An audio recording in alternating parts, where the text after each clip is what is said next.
आज हम चर्चा करेंगे बेगूसराय जिले की मटिहानी विधानसभा की, जो बेगूसराय लोकसभा के ही एक विधानसभा सीट में आता है। और देखिए, राजकुमार सिंह फिलहाल वहां के विधायक हैं। ये जीतो तो थे लोजपा के टिकट पर, लेकिन बाद में इनकी एंट्री जेडीयू में हो गई। तो चर्चा करेंगे, हमारे साथ हमारे वरिष्ठ सहयोगी राकेश रंजन जी हैं। मटिहानी विधानसभा को लेकर क्या कुछ समीकरण है, वहां का इतिहास क्या कुछ रहा है, और इस बार कौन कौन से फैक्टर वहां के चुनाव को प्रभावित करेंगे, इन तमाम चीजों पर चर्चा करेंगे। राकेश जी, मटिहानी विधानसभा को लेकर इस बार क्या कुछ कहेंगे और आप किस तरह से देख रहे हैं वहां के समीकरणों को? देखिए, मटिहानी विधानसभा क्षेत्र जो है वो भूमिहार वोटर्स की संख्या सबसे ज्यादा है। इसके अलावा अगर आप इसके इतिहास में जाएं तो उस वक्त मटिहानी विधानसभा क्षेत्र नाम तो नहीं था, उस वक्त नाम इसका बेगूसराय विधानसभा क्षेत्र के अंतर्गत आता था, और इसी के अंतर्गत एक रचियाही जो है वो जगह है। और पूरे भारत में जो पहली बूथ कैप्चरिंग हुई थी वो रचियाही में ही हुई थी। जो रचियाही अब मटिहानी विधानसभा क्षेत्र का हिस्सा है, तो जो एक धब्बा लगा था उसके लिए भी इसको याद किया जाता है। लेकिन वो बातें अब पीछे छूट गई। फिर धीरे धीरे जब से ईवीएम आया है, ये बूथ कैप्चरिंग का जो प्रचलन था वो खत्म हो गया।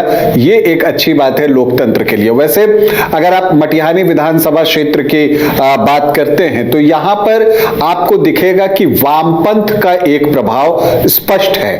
और ऐसे भी जो बेगूसराय जिला की आप बात करते हैं, यहां पर आप लेफ्ट का प्रभाव हमेशा देखेंगे। वो पुराने समय से और अभी भी आप देखते हैं कि जब महागठबंधन में सीटों का बंटवारा हुआ था पिछली बार, तो ये सीट जो है मार्क्सवादी कम्युनिस्ट पार्टी को लड़ने के लिए दी गई थी, सीपीआईएम को। तो यहां पर लेफ्ट का एक प्रभाव स्पष्ट रूप से दिखता है। लेकिन ऐसा नहीं है कि सिर्फ उसी का बोलबाला रहा है, अन्य पार्टियां भी यहां बेहतर करती रही हैं।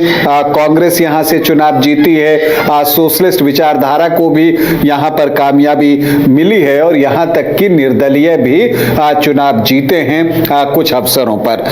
मटिहानी में जो पहला चुनाव हुआ था वो 1977 में हुआ था। सीताराम मिश्रा जो हैं वो यहाँ के पहले एमएलए थे, पहले विधायक वो चुने गए थे। अब यहाँ पर देखिए कि किस तरह से जो है चुनावी संघर्ष होता रहा है। 1977 से 2000 तक जब आप देखेंगे तो कांग्रेस वर्सेस सीपीआई जो है ये मुकाबला यहाँ पर दिखा करता था। उस दौरान कुल 7 चुनाव हुए थे, जिसमें 5 बार जो है वो सीपीआई को कामयाबी मिली। तो जो 5 जीत जो भारतीय कम्युनिस्ट पार्टी या लेफ्ट को मिली है वो 2000 तक ही मिल गई। 2000 के बाद जो है यहां चीजें बदल गई। और फिर आप एक और चीज देखते हैं कि 2005 से जेडीयू का दबदबा यहां पर बढ़ा, लेकिन उसमें जो महत्वपूर्ण रोल अदा किया वो एक प्रत्याशी ने किया, जो कि यहां से जो है अब तक 4 बार चुनाव जीत चुके हैं। उनका नाम है नरेंद्र कुमार सिंह, यानी कि बोगो सिंह। अपनी तरह की राजनीति करने के लिए जाने जाते हैं। और आपको बताऊं कि जो 2 निर्दलीय हम देखते हैं कि कब वो जो यहां पर चुनाव जीते हैं, वो बोगो सिंह ही यहां से निर्दलीय चुनाव जीते हैं। तो जब आप मटिहानी विधानसभा क्षेत्र की बात करते हैं तो 2 कालखंड में हमने बांटा, 1977 से 2000 जहां लेफ्ट का दबदबा था, और फिर 2005 से जब हम 21वीं सदी में आते हैं तो जेडीयू का यहां पर बोलबाला रहा है। या इसे आप ऐसे भी कह सकते हैं कि बोगो सिंह ने जो है 2005 से जितने भी चुनाव हुए हैं, 5 चुनाव हुए हैं, उसमें 4 बार जीत अकेले बोगो सिंह ने हासिल की है। हालांकि पिछला चुनाव वो हार गए थे, और वो क्यों हारे इस पर भी हम अभी चर्चा करेंगे। उनके अलावा यहां पर सीपीआई के राजेंद्र राजन थे, जो कि 3 बार चुनाव जीतने में कामयाब हुए। तो 2 व्यक्ति जिन्होंने कि सर्वाधिक बार चुनाव जीता है, उसमें पहले नंबर पर हैं बोगो सिंह और दूसरे नंबर पर हैं राजेंद्र राजन। 1977 में पहला चुनाव हुआ और अब तक कुल 12 चुनाव यहां पर हो चुके हैं, जिसमें कि जेडीयू को टेक्निकली 3 बार सफलता मिली, हालांकि 2 बार उसे कामयाबी मिली। और एक बार जो पिछली बार की बात है, जब राजकुमार सिंह जीते थे तो वो जीते तो एलजेपी बीजेपी के टिकट पर थे, लेकिन अब वो जेडीयू के हैं, तो उसे जोड़कर जो है जेडीयू के हिस्से 3 बार सफलता आती है। और अगर इसे आप अलग करके जोड़ें तो 2 बार जेडीयू, 1 बार एलजेपी आपको दिखेगा। सीपीआई ने सर्वाधिक 5 बार ये सीट जीती है, कांग्रेस को 2 बार कामयाबी मिली है और निर्दलीय भी 2 ही बार यहां से चुनाव जीतने में सफल रहे हैं। अब अगर हम पिछले 3 चुनावों की बात करें 2010 से, तो आंकड़े हमें क्या कुछ दिखा रहे हैं, हम इसकी चर्चा करें तो यहां पर आपको एक ट्रायंगुलर या मल्टी कॉर्नर फाइट जो है वो देखने को मिलती है मटिहानी में। 2010 में यहां पर भोगो सिंह जेडीयू के कैंडिडेट बने, उससे पहले जो 2 चुनाव उन्होंने 2005 में जीते थे तो वो निर्दलीय प्रत्याशी के रूप में जीते थे। तो जब जेडीयू के टिकट पर वो उतरते हैं तो उनको वोट आता है 60,530, मतलब कि लगभग 40.5% वोट उनके पास था। दूसरे स्थान पर कांग्रेस रही है, अभय कुमार सर्जन जो हैं वो दूसरे स्थान पर रहे, उनको वोट आए 36,702, मतलब कि 24.58%। इसके अलावा सर्वेश कुमार निर्दलीय चुनाव लड़ रहे थे, 16,667 वोट, मतलब 11.16% वोट। एलजेपी से विद्या रानी थी, 13,440 वोट, मतलब कि 9% वोट उनको भी आए। और सीपीआई से रविंद्र प्रसाद सिंह थे, जिनको कि 13,110 वोट, मतलब 8.78% वोट आए, वो 5वें स्थान पर रहे। तो मल्टी कॉर्नर फाइट हुई, जिसमें बोगो सिंह 40.5% वोट लाकर 23,828 वोटों से चुनाव जीतते हैं। 2015 में फिर से जो है बोगो सिंह को ही जेडीयू टिकट देता है। उस समय समीकरण और मजबूत हो गया था, क्योंकि जेडीयू, कांग्रेस और आरजेडी तीनों एक साथ चुनाव लड़ रहे थे। तो यहां पर आप देखते हैं कि बोगो सिंह को 89,297 वोट आए और मत प्रतिशत जो पिछली बार 40.5% था, इस बार बढ़कर 49% के आसपास पहुंच गया।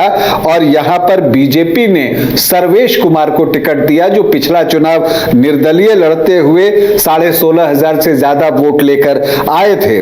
उनको इस बार 66,609 वोट आता है, लेकिन वो दूसरे स्थान पर रह जाते हैं, 36.5% उनका मत प्रतिशत था।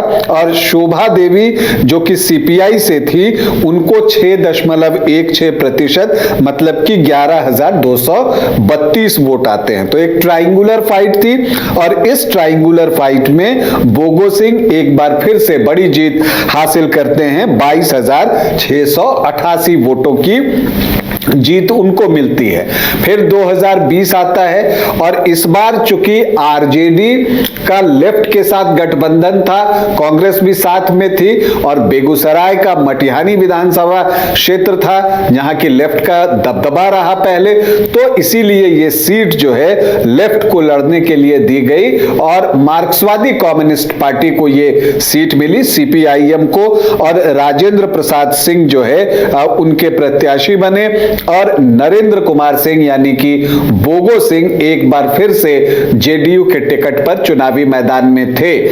लेकिन यहां पर पिछले चुनाव का जो एक ट्रेंड था कि जहां जेडीयू वहां एलजेपी, उसी कड़ी में जो है यहां पर भी एलजेपी ने कैंडिडेट दिया और उन्होंने राजकुमार सिंह को कैंडिडेट बनाया, कामदेव सिंह के बेटे। वो यहां पर चुनावी मैदान में एलजेपी के टिकट पर चुनाव लड़ने के लिए उतरते हैं। तो 3 मजबूत प्रत्याशी थे और तीनों में वोटों का बंटवारा हुआ और ऑलमोस्ट इक्वल बंटवारा हुआ। इसी से पता चलता है कि तीनों ही जो थे वो आपको मजबूत प्रत्याशी थे। दिलचस्प यह है कि तीनों का मत प्रतिशत आप देखिएगा तो 29% वाले ब्रैकेट में तीनों हैं। और वोटों की अगर आप बात कीजिए तो यहां नरेंद्र कुमार सिंह मतलब बोगो सिंह जो है वो दूसरे स्थान पर रहे थे, उनको 61,031 वोट आए थे, 29.5% उनका वोट था। राजेंद्र प्रसाद सिंह सीपीआईएम के प्रत्याशी थे, उनको 60,599 वोट आए थे, 29.3% उनका वोट था। और राजकुमार सिंह जो एलजेपी प्रत्याशी थे, उनको 61,364 वोट आए, मतलब कि 29.61% उनका वोट था। तो तीनों ही 29% के ब्रैकेट में थे। और सिर्फ जो है आप देखते हैं कि 0.11% का जो है वो फर्क था हार जीत में पहले और दूसरे प्रत्याशी के बीच में। तो राजकुमार सिंह यहां बोगो सिंह को 333 वोटों से पराजित करते हैं और पहली बार विधायक बनते हैं। हालांकि देखिए यहाँ 3 कद्दावर प्रत्याशी थे, फिर भी नोटा में 6,733 वोट पड़े, इस तरह की जानकारी है यहाँ। जी, आमतौर पर नोटा जो है कई बार आपको अच्छे खासे वोट लेकर चला जाता है, ये चीज देखने में आती है। लेकिन राजकुमार सिंह जो कि एलजेपी से चुनाव जीते थे, कुछ महीनों के बाद जेडीयू में शामिल हो गए। पूरे बिहार में एलजेपी को एक ही सीट मिली थी 2020 में, चूंकि चिराग पासवान ने 2020 में फैसला किया था कि वो अकेले चुनाव लड़ेंगे, तो वो हर तरफ अकेले चुनाव लड़ रहे थे और यहां पर भी वो अकेले ही थे। तो उनका एक ही प्रत्याशी जो है वो चुनाव जीतने में सफल हुआ था और वो थे राजकुमार सिंह। लेकिन वो प्रत्याशी भी जेडीयू में शामिल हो गए, तो फिर एलजेपी का हाथ जो है 2020 में खाली रह गया। बिहार विधानसभा में उसका प्रतिनिधित्व करने वाला कोई प्रतिनिधि रहा नहीं था। अब इस बार क्या होगा, चूंकि अब तो राजकुमार सिंह जेडीयू में हैं और बोगो सिंह जो है जेडीयू से ही चुनाव लड़ते थे। तो जैसे ही राजकुमार सिंह जेडीयू में शामिल हुए, बोगो सिंह ने जेडीयू से दूरी बनानी शुरू कर दी। वो डिस्टेंस बनाते रहे। बीच में कुछ एक बार जो है उन्होंने नीतीश कुमार की आलोचना भी की। इसका मतलब है कि वो अलग रास्ता देख रहे हैं। अब ये सीट महागठबंधन में किसे जाता है ये देखना दिलचस्प होगा, क्योंकि सीपीआईएम का दावा है, सीपीआईएम भले पिछली बार तीसरे स्थान पर रहा, लेकिन मत प्रतिशत में कोई बहुत फर्क नहीं था जीतने वाले कैंडिडेट से, और न ही वोट में अगर आप देखिए तो कोई फर्क था। 1,000 से भी कम वोटों का फर्क रहा है सीपीआईएम कैंडिडेट और राजकुमार सिंह के बीच में। तो ये सीट सीपीआईएम फिर से मांगेगी चुनाव लड़ने के लिए। तो ऐसी परिस्थिति में क्या बोगो सिंह को महागठबंधन अपना प्रत्याशी बना सकता है? सीपीआईएम टिकट देगा, संभावना मुझे कम दिखती है। हां, अगर ये सीट आरजेडी लड़ता है तब एक संभावना आपको बन सकती है। लेकिन फिर क्या होगा, ये एक बड़ा सवाल है कि क्या बोगो सिंह चुनाव लड़ेंगे? तो इसका जवाब बिल्कुल एक शब्द में है कि हां, वो चुनाव लड़ेंगे। ये तय है। भले वो निर्दलीय लड़े, महागठबंधन से अगर उनको टिकट मिल जाए तो वो उससे चुनाव लड़ सकते हैं, लेकिन वो चुनाव लड़ेंगे और उनका अपना निराला अंदाज है। उसी अंदाज में वो अपनी राजनीति करते हैं, उसी तरह से बातें करते हैं और उसी तरह से चुनाव लड़ते हैं। लेकिन राजकुमार सिंह की स्थिति भी यहां पर अच्छी है। उनका अपना वोट तो है ही, क्योंकि एलजेपी के टिकट पर चुनाव जीतना और 61,364 वोट लेकर आना कोई हंसी मजाक नहीं था 2020 में। इसका मतलब ही है कि उनका अपना बेस वोट जो है वो अच्छा है। अब उसमें जब जेडीयू और बीजेपी के वोट जुटते हैं तो स्थिति और भी बेहतर हो सकती है। और यह क्षेत्र ऐसे भी भूमिहार ब्राह्मण बहुल है, तो यहां पर आप देखते हैं कि राजकुमार सिंह भी उसी जाति से, ऑलमोस्ट यहाँ जो कैंडिडेट खड़े होते हैं वो भूमिहार ब्राह्मण जाति से ही खड़े होते हैं और मुकाबला इन्हीं के बीच में होता है। तो अगर हम यहां पर देखें तो जो 3 कैंडिडेट हैं जो पिछली बार थे, मुझे लगता है कि वही इस बार जो है रिपीट करेंगे और फिर तीनों के बीच में ही मुकाबला होगा।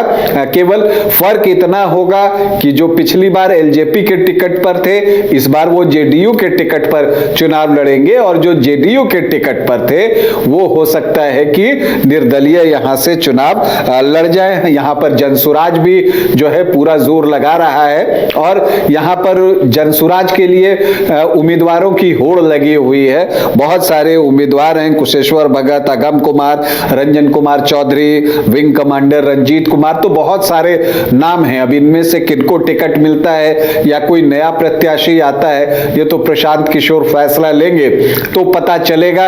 लेकिन महत्वपूर्ण यह है कि वो लड़कर कितना इंपैक्ट डालते हैं, इस पर बहुत कुछ निर्भर करेगा। अब अगर हम यहाँ के जातीय समीकरण को समझने की कोशिश करें तो यहाँ पर जो अनुसूचित जाति के वोटर्स हैं वो 12.37% हैं, मुस्लिम वोटर्स 12.3% हैं, यादव यहाँ पर 6.5 से 7% है। तो जो MY बनता है वो 19 से 20% के आसपास बनता है। और इसीलिए आपने देखा कि जब हम 2010 से आंकड़ों को देख रहे थे तो वहां RJD दिख नहीं रहा था, क्योंकि MY का इक्वेशन जो है वो 19-20% के आसपास ही है। तो इतने वोटों के आधार पर आप चुनाव जो है जीत नहीं सकते। लेकिन चूंकि यहां पर लेफ्ट का एक प्रभाव है, तो जब वो चुनाव लड़ता है तो उसके जो कैडर वोट है, जो अक्रॉस द कास्ट है, हर जाति में आपको कम्युनिस्ट के कैडर मिलेंगे यहां पर, तो ये चीजें जो है आपको उनको अन्य जातियों के भी वोट दिलाती हैं। और इसके अलावा जो अनुसूचित जाति के वोटर्स होते हैं और जो अति पिछड़ी जातियां होती हैं, वहां भी जो है उनका एक प्रभाव होता है। और उसी के बल पर यहां पर लेफ्ट जो है मुकाबले में आने की कोशिश करता है। लेकिन यहां पर एक चीज है कि अगर ट्रायंगुलर फाइट होती है तो वैसी परिस्थिति में राजकुमार सिंह का पलड़ा जो है वो भारी दिखेगा। खैर, पहले हम जातीय समीकरण समझ लें। राजपूत यहां 2 से 2.5% है, उनकी संख्या बहुत ज्यादा नहीं है। लेकिन भूमिहार कितने हैं? हर चौथा वोटर आपको भूमिहार जाति से ही यहां पर मिलेंगे। कुल 25 से 27% तक भूमिहार जाति के वोटर्स मटिहानी में हैं। ब्राह्मण भी 4 से 4.5% हैं। तो जो सामान्य जाति के वोटर्स हैं उनका योग जो है वो 32 से 34% के आसपास पहुंच जाता है। कुशवाहा 2.5 से 3%, कुर्मी भी 7 से 8% हैं। तो यहां पर कोयरी और कुर्मी को जब आप जोड़ देते हैं तो वो 10 से 11% हो जाते हैं। और वैश्य की संख्या भी यहां अच्छी है, वैश्य वर्ग के वोटर्स जो हैं वो 10 से 11% हैं। तो जो आप देखते हैं कि जो NDA को जो जातियां परंपरागत रूप से वोट करती रही हैं, जब आप उनको सम अप करते हैं, उनको एड ऑन करते हैं, तो वो लगभग 45% के आसपास पहुंच जाते हैं। तो ऐसे में तो लगता है कि NDA की जीत बहुत आसान हो जाएगी, लेकिन ऐसा होता नहीं, क्योंकि सभी जो हैं, जो प्रत्याशी देते हैं वो भूमिहार जाति से ही आमतौर पर प्रमुख दल प्रत्याशी देते हैं। तो भूमिहार वोटर्स में जो है वो बंटवारा हो जाता है, वो वोट बट जाते हैं। जो 25-27% वोट है, तो अब किसके हिस्से में कितना जाता है इस पर डिपेंड करेगा। और इसीलिए अगर देखिए यहां पर आमने सामने का मुकाबला हुआ बोगो सिंह और राजकुमार सिंह के बीच, तो कांटे का मुकाबला होगा और उसमें किसको जीत मिलेगी कहना बहुत मुश्किल है, क्योंकि बोगो सिंह का भी अपना एक आधार वोट है। यही वजह है कि वो 2 बार निर्दलीय चुनाव जीते हैं। यही बात राजकुमार सिंह पर भी लागू होती है। तो ऐसी परिस्थिति में मुकाबला बहुत कांटे का होगा। लेकिन दिख रहा है कि यहां ट्रायंगुलर फाइट होगी, क्योंकि कम्युनिस्ट पार्टी जो है इस सीट को छोड़ेगी, इसमें संदेह है। और अगर कम्युनिस्ट पार्टी खड़ा हो गई, JDU यहां से रहा, तो ऐसी परिस्थिति में जो है आपको जो बोगो सिंह हैं वो यहां पर ट्रायंगुलर फाइट में आ जाएंगे, क्योंकि वो चुनाव तो लड़ेंगे, चाहे वो निर्दलीय चुनाव लड़े। तो ऐसी परिस्थिति में जो है पलड़ा थोड़ा सा जो है वो राजकुमार सिंह की तरफ झुक जाएगा। वैसे कहने वाले कहते हैं कि चूंकि पिछले बार की ये सीट LJP की थी, तो LJP भी यहां पर दावा करेगी। इंदिरा देवी हैं वहां पर, पूर्व जिप चेयरमैन, बछवाड़ा से चुनाव लड़ चुकी हैं, वो भी यहां दावा कर रही हैं LJP से। और उनको भरोसा है कि चिराग पासवान की चूंकि ये सिटिंग सीट थी, तो वो ये सीट जो है NDA में हासिल करेंगे। लेकिन दिख तो यही रहा है कि राजकुमार सिंह ही प्रत्याशी होंगे। तो यहां पर जो मुकाबला होगा JDU वर्सेस महागठबंधन होगा। और अगर महागठबंधन से बोगो सिंह नहीं हुए तो तीसरा कोण यहां पर खुलेगा। तो कुल मिलाकर जो मटिहानी का चुनाव होगा वो बहुत रोचक रोमांचक और रोमांचक होगा।